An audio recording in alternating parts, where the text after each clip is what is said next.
Moi, c'est mon histoire. Je suis née dans un pays pauvre. J'ai atterri adoptée dans une famille riche et française. Et je me suis toujours dit que si mes parents n'avaient pas su dans quelles conditions vivaient les enfants dans mon pays, ils n'auraient peut-être pas eu l'envie de me tendre la main. Donc moi, ça m'a changé ma vie.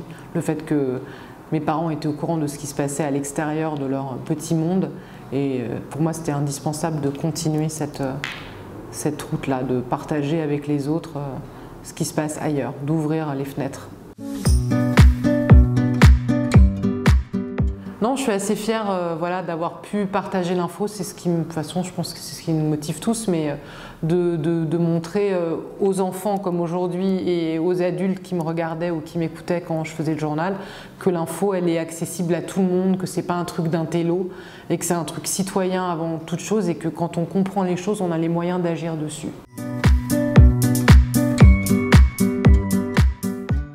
Je crois qu'il n'y en a pas. Il y en a peut-être dans la forme, mais dans le fond, il n'y en a pas. C'est des gens qui sont prêts à sacrifier beaucoup de choses pour que soit la vérité soit dite, soit qu'un problème soit posé dans toute sa complexité. Je pense que c'est quand j'ai été à Gaza pour un reportage et qu'on a été pris entre deux feux, entre les tirs palestiniens, le soir même le bombardement de l'armée israélienne. Ouais, là c'était assez fou. On se dit ça y est. Je sais pourquoi j'ai emmené un gilet pare-balles qui pèse 12 tonnes dans ma valise. Ouais, je suis pas faite pour le reportage de guerre. Ça sera jamais pour moi. Et là, ouais, c'était très fort. Mais ça reste un de mes souvenirs les plus forts.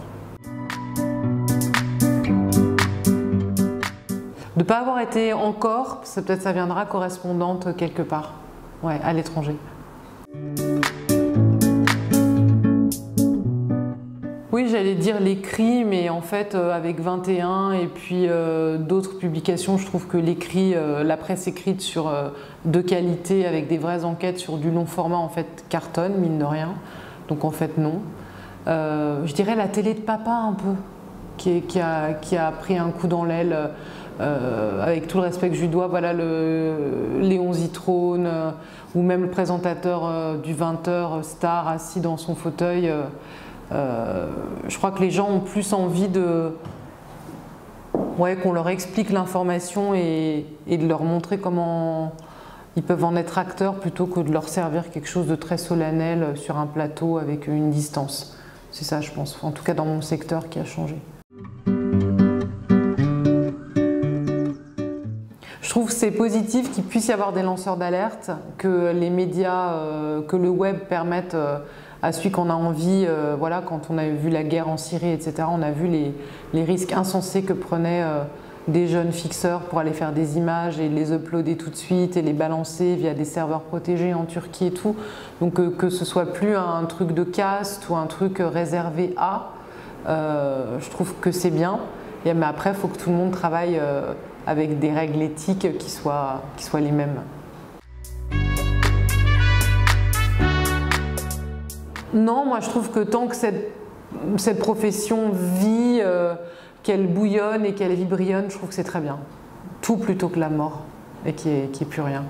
Je pense qu'il faut être ouvert à tous les formats qui peuvent se présenter et le fait que les gens aient envie d'informer, de raconter, d'écrire, de filmer.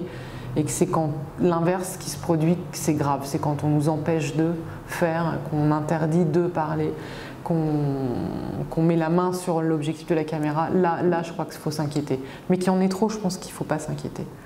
Voilà. Et puis je fais confiance au bon sens des gens.